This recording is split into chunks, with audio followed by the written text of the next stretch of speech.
All right, what's up, guys? It's Landon from Bench Talkers. Today, we're going to talk about my top 50 NBA players all time. I know usually you get like that top 10, the top 25, but I like to talk about my top 50. Um, I think there's a lot that needs to be talked about there. My 1 through 10 kind of controversial. You're not going to like it. I know for a fact you're probably not going to like it. The same thing with top 11 through 20. You're probably not going to like it.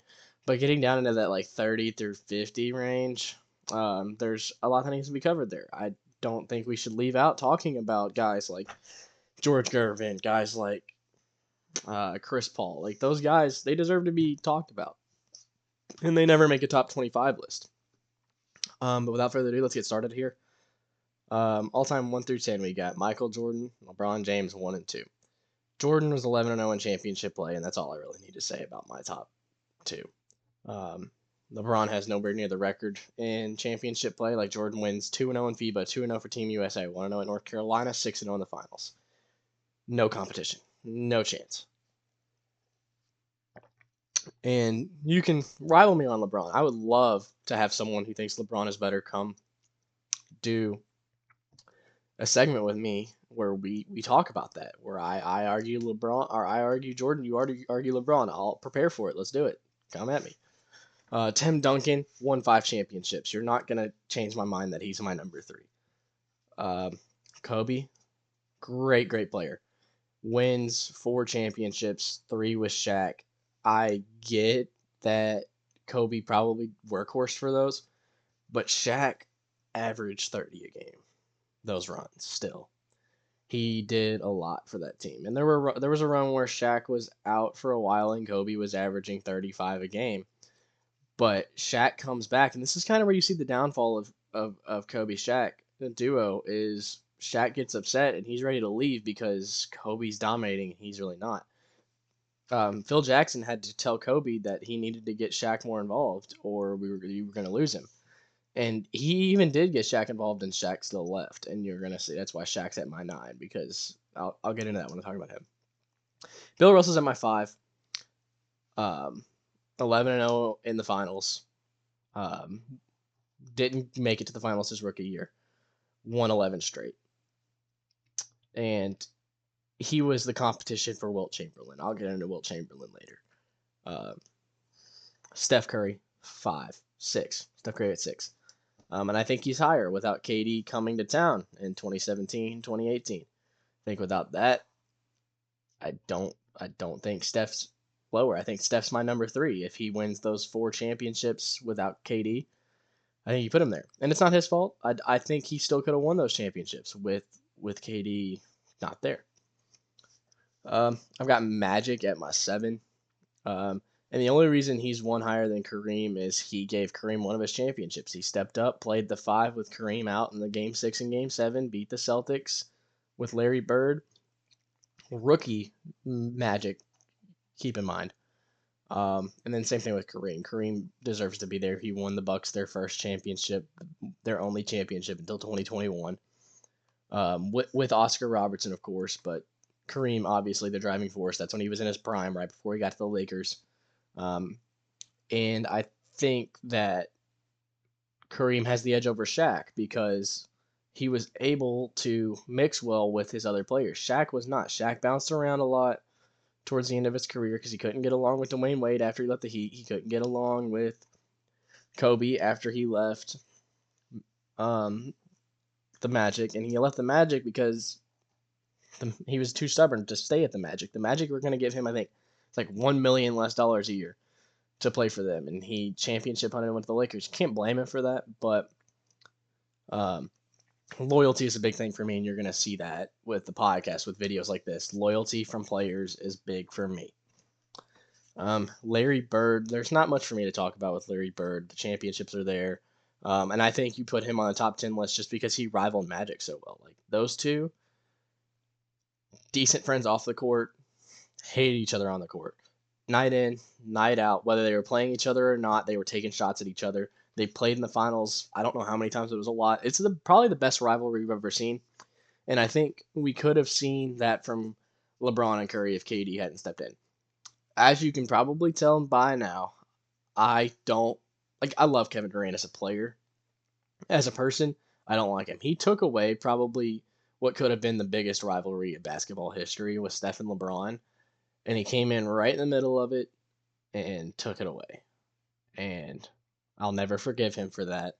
I get that I was like 11 years old at the time, 12 years old maybe, but I'll never forgive Kevin Durant for ruining probably the one of the golden generations of basketball.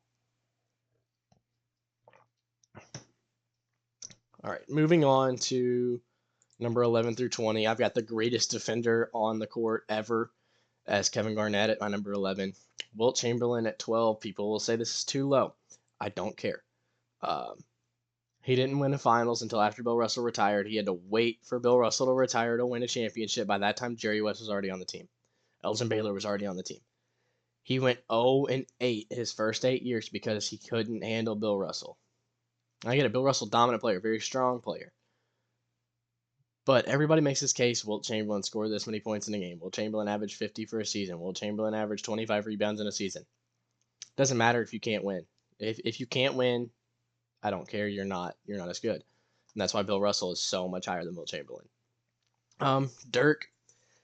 I honestly wanted to put Dirk above Wilt, but I couldn't because Dirk only had one championship, and that's not his fault at all. He had no surrounding core. He won in 2011, beat the best Heat team we'd ever seen.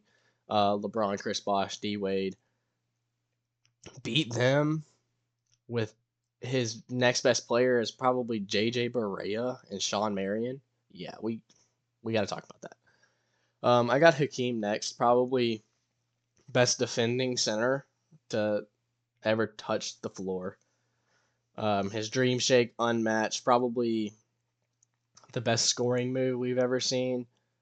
And then Jokic at 15. I think by the end of his career, Jokic will be a lot higher. He'll win more MVPs. I think he'll win more championships. And I think I'm a big Jokic guy. I don't like him right now, but as an all-time fan, I like putting Jokic very high because I think by the end of his career, he only has one championship now. I think if he can make it there and he gets a better surrounding core, he can win championships, and he has a case to make it up to top five all time and rival Steph for that sixth spot.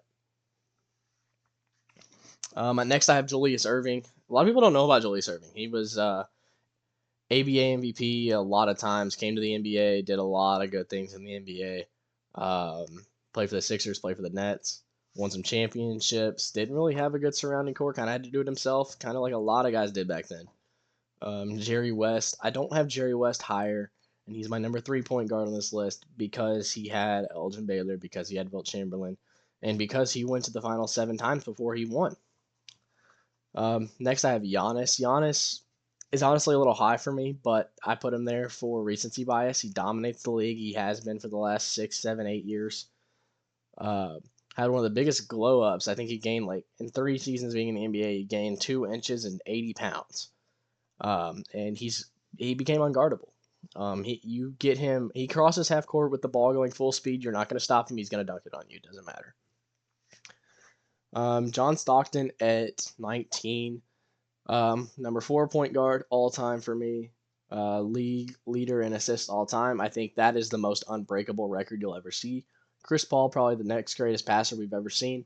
Still 2,500 assists off when he only played 3 less seasons than Stockton. He'd have to average 12 assists a game for the next 4 years, playing all 82 games to even like come close to being, I think, within like 50 of John Stockton because he's 2,500 behind. That's a lot of assists. Think about it. You can get, if you average 10, you're getting 820 a season if you're playing every game. So you need at least 4 seasons to get there. And then Oscar Robertson rounds out my top 20 strictly because he was the league leader in triple doubles for so long until Westbrook decided to dominate the league in 2016. Next, let's talk about my finally putting Kevin Durant on this list. A lot of people are going to say he's too low because he's the greatest scorer of all time. Again, loyalty is a big thing. Production is a big thing. When you can put big threes together year in and year out and you don't win, You put Kyrie, James Harden, and Kevin Durant on the same team, and you can't win. Problem. You put Bradley Beal, Devin Booker, and Kevin Durant on the same team, and you lose in the first round to Anthony Edwards, Karl Anthony Towns barely playing, and Rudy Gobert. I don't think you're. I don't think that should happen. I think they should have. I think last year probably should have been their year, honestly, because Jokic had a down year. They lost decently early. Shea was still trying to find himself. He wasn't as good as he is this year. He was still very good. Luka and Kyrie, I can make a case for you losing to them, but I don't think you should lose to Anthony Edwards and Jaden McDaniels. When you're letting Anthony Edwards say, yeah, they have Kevin Durant, but we have Jaden McDaniels, and then back it up with Jaden McDaniels playing better than Kevin Durant, you got a problem, and it needs to be fixed now. They got to figure something out in Phoenix. Kevin Durant cannot end his career with this big of a drought. I think the best way to end his career without a championship would have been winning the gold like he did over the summer and then calling it. But he's got too much pride for that. He thinks he can win again. I don't. I don't think he wins again. I really don't. The way he looks right now, I don't think he wins another championship. Next, I have Karl Malone, Tracy McGrady. I'm not going to touch on them a lot because I'm not the biggest Tracy McGrady fan. I mean, 13 points, 30 seconds. Great player. I'm just not a big fan of the play style. I think it's too similar to Jordan and Kobe, just slower. And a great player. I just don't like him that much. Elgin Baylor, very big Elgin Baylor guy. Very strong, very structured player. Ran the 4 at 6'6" and still kind of threw guys around down low. Played with Jerry West and Wilt Chamberlain, if you didn't know who he was. Won some championships with them. Probably on an all-time Lakers list somewhere. Definitely not a top 5, like a starting all-time Lakers list, but he's on there. Moses Malone, probably my favorite center of all time, if not my second behind Bill Russell. Probably one of the best scoring bigs, and then probably one of the best two-way bigs as well. 7-1 played for the Rockets, played for the Sixers, probably better on the Rockets towards the end of his career. Well, he was on the Sixers in the very beginning. With the Rockets at 27 years old, played there for 13 years, I believe. Correct me if I'm wrong. Great player. I mean, you see him, he rivals with, at the time, Wes Unseld, who was the strongest player to ever play, leads the league in all-time minutes played. I think he's up there on rebounds and blocks as well. Very good player. They rivaled. He played for the Bullets. Moses Malone played for the Sixers at that time. And then I think Moses Malone even got some of Kareem there at the end of his career. He's playing for the Rockets. Kareem's playing for the Lakers. They go at it. Next, I have Charles Barkley at 26. He doesn't crack 25 because he never won a championship. He did have an MVP in there. Never won a championship. Should have. He had a team with a lot of good guys on it with the Rockets. And with the Suns. They had some good teams, and I think they should have won. Next, I have David Robinson. I don't talk about David Robinson enough. Played with Tim Duncan, but I think he's the reason Tim Duncan got his first championship. There's a lot going on in the late 90s when he wins. Like, Shaq's coming into the league. Kobe's coming into the league. They're together on the Lakers in the beginning. They're trying to rival those Spurs, and the Spurs end up taking the edge, and they win. And I get it. That's when Jordan retired for the second time. Not the second time. That's when Jordan kind of retired.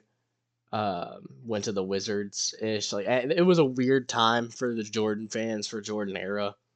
And I know it's before I was born, but I know, like, Jordan went to the Wizards after he left the Bulls and retired from the Wizards. It's a weird time from 99 to 2000. Like, that year's a little weird for me to talk about. It's the one era that I don't know anything about.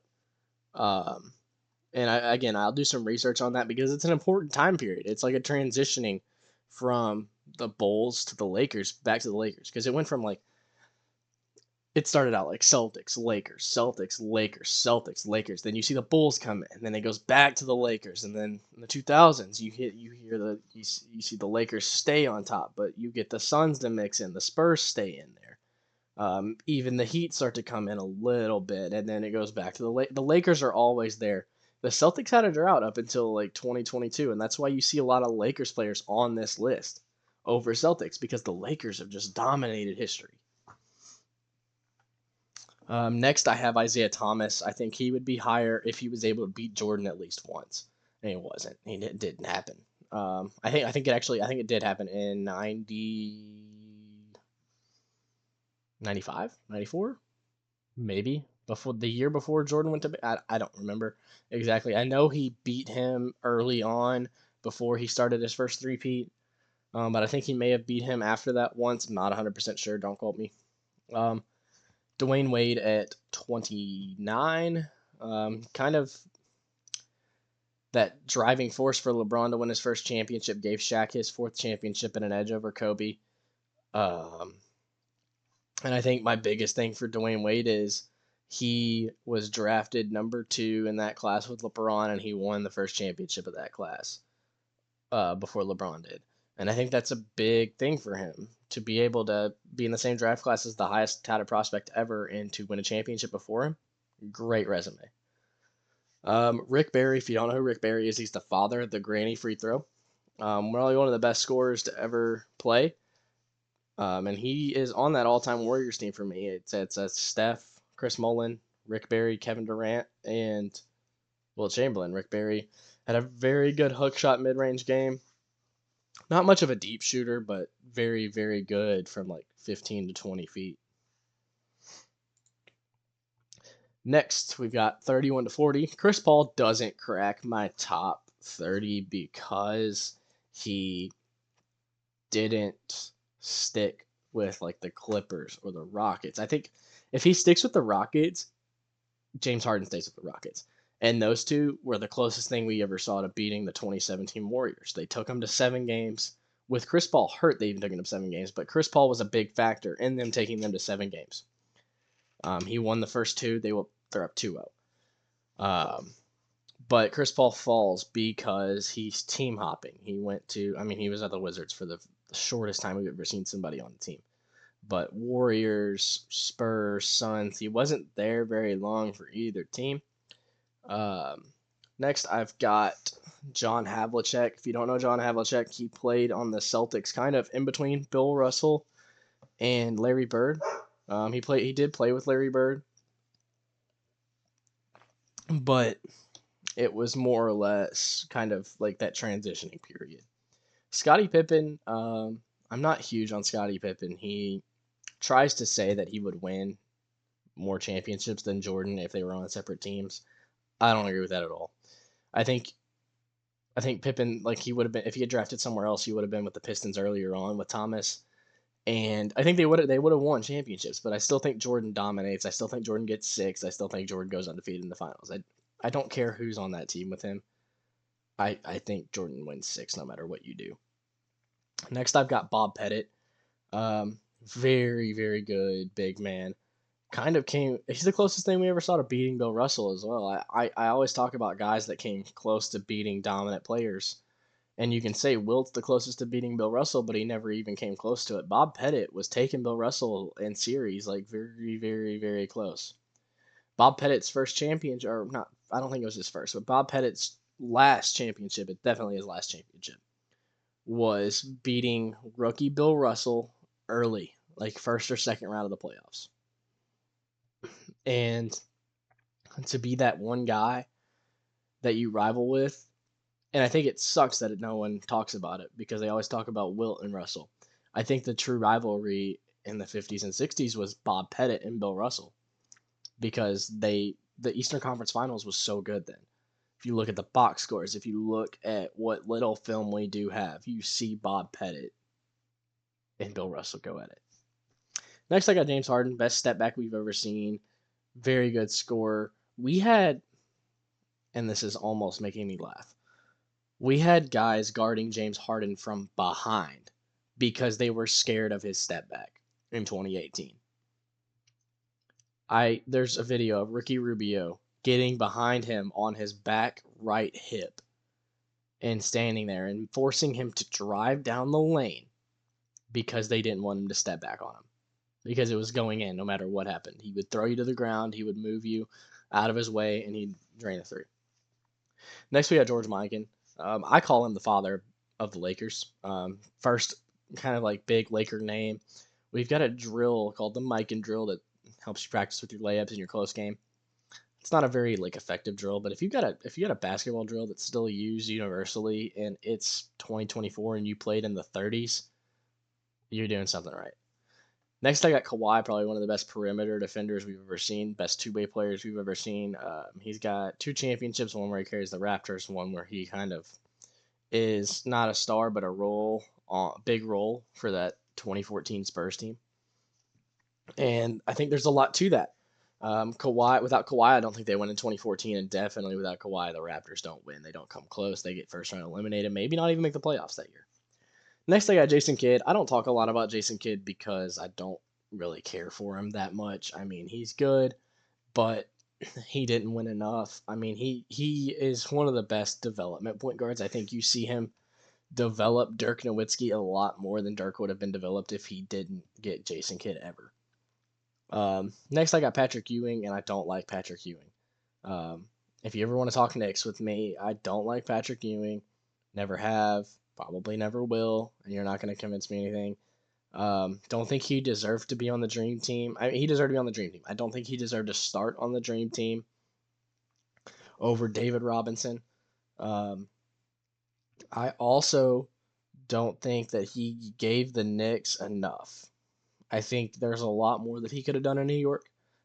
As long as he played and as much as he did, he was too slow. He was too out of shape. I think he should have done a lot more for New York.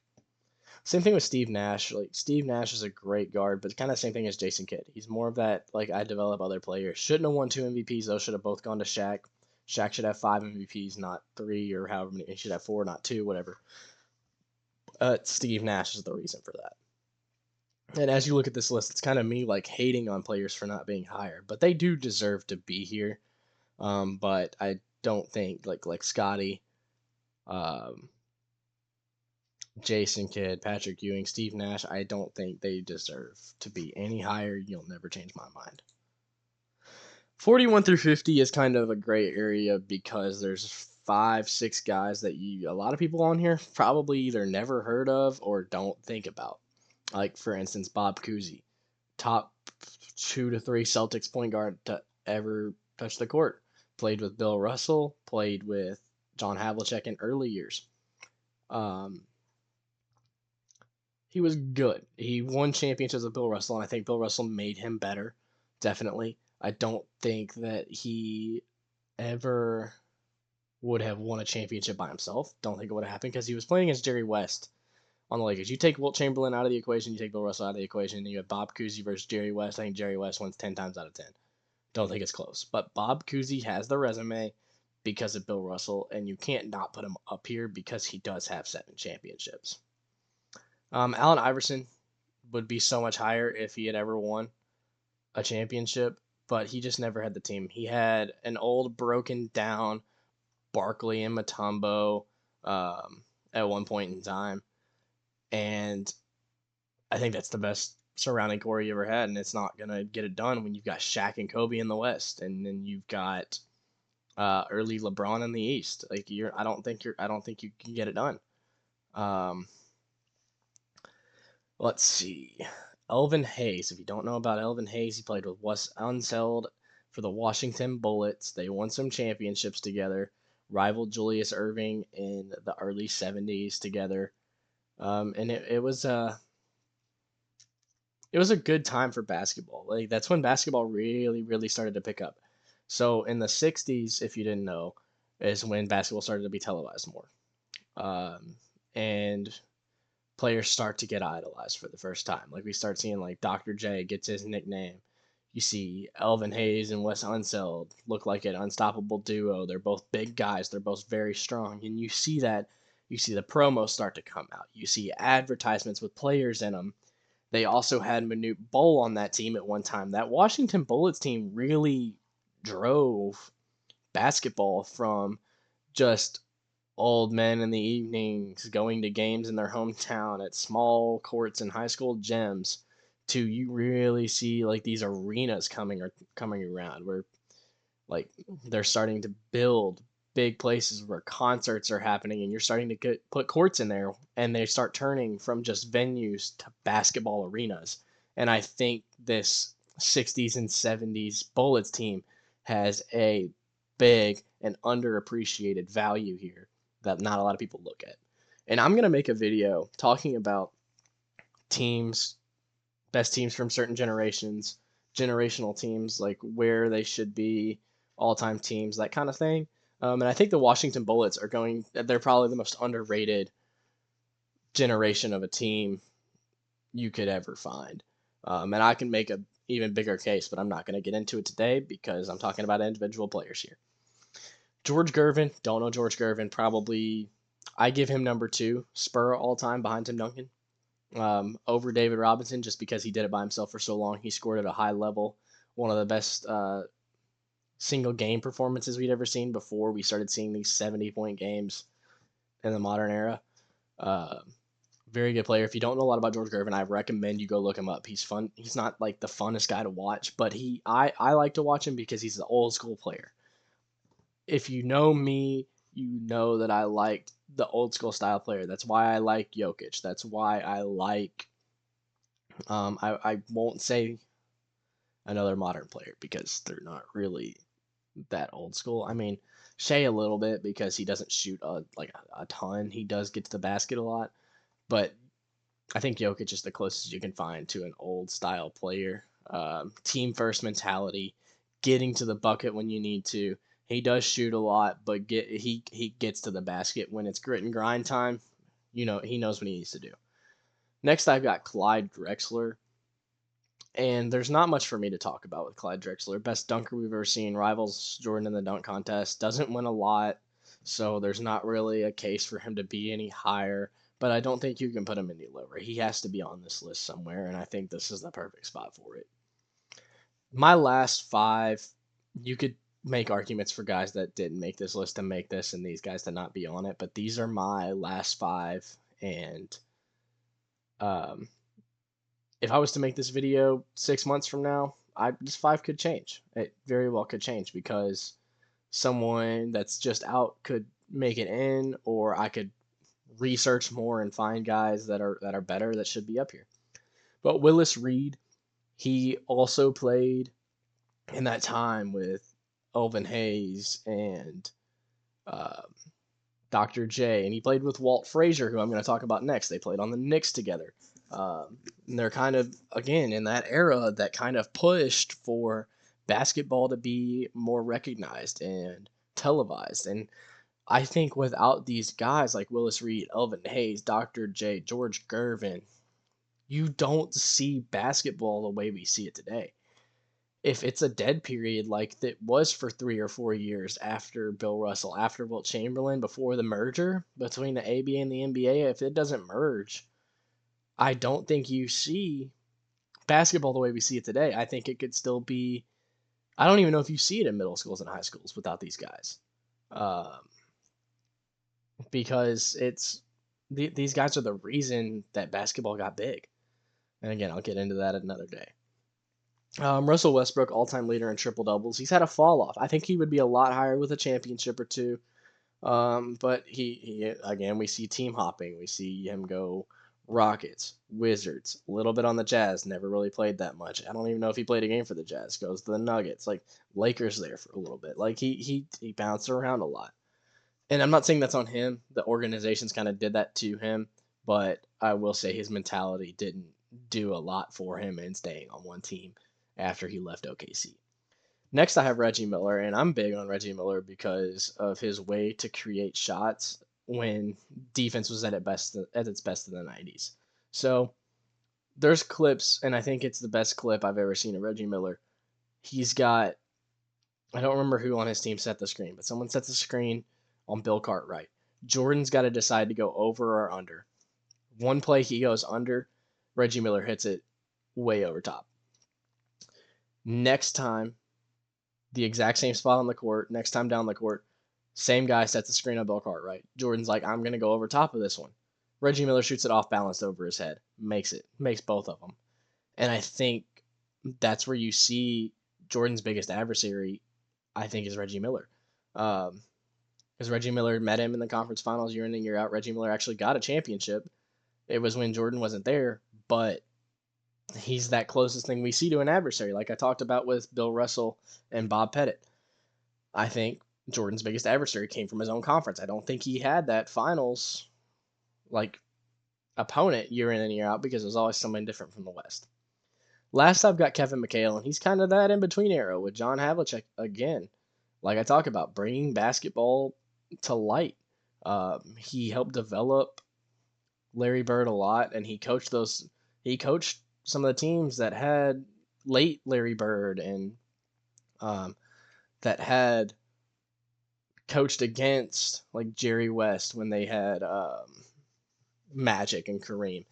And McHale played against those guys, so it was very, I don't want to say easy, but a lot easier for him to coach against them because he played against them. He knew what they did when he played, and I praise Kevin McHale because if you don't know this, before the merge, he played in the ABA with Julius Erving, and then the NBA and ABA merge. So every team is now in the NBA. But if you look at stats recorded in the ABA, they weren't really recorded that well in the NBA. Kevin McHale has the most points all time between the ABA and the NBA, and he actually has more than LeBron. I think he's got close to 50,000, but he played basketball for like 24 years. And you never see him pop up on these stat lists because the ABA is not the same as the NBA. The stats don't roll over from the ABA, they just go away. And if you look at ABA stats, Kevin McHale's leading in almost every stat category that has to do with offense because he played for so long and he was very, very good. Um, but with that being said, this video ran a little bit longer because I did go off on those tangents. I think I'm going to do more videos like this. I like doing things like this where I just rant by myself for a little bit away from the podcast. I like to kind of give my 2 cents, and it'll probably usually be about the NBA. If I do any other topics, James will definitely be with me, like with NFL or anything like that. Um, but with that being said, I appreciate everyone listening to me. If you want me to do like my next like list from here on where we can include like some current players, there'll be more retired players on a list. Or if you want me to talk about specific teams, specific coaches, I'd love to get into that. I love talking about teams and where they sit, like all-time teams, like where the Bulls ranked, where the Warriors rank, like where these teams that I've talked about with the Bullets and the Knicks and the Nets rank. I love to talk about that. But I'll see you guys in the next one. Thank you.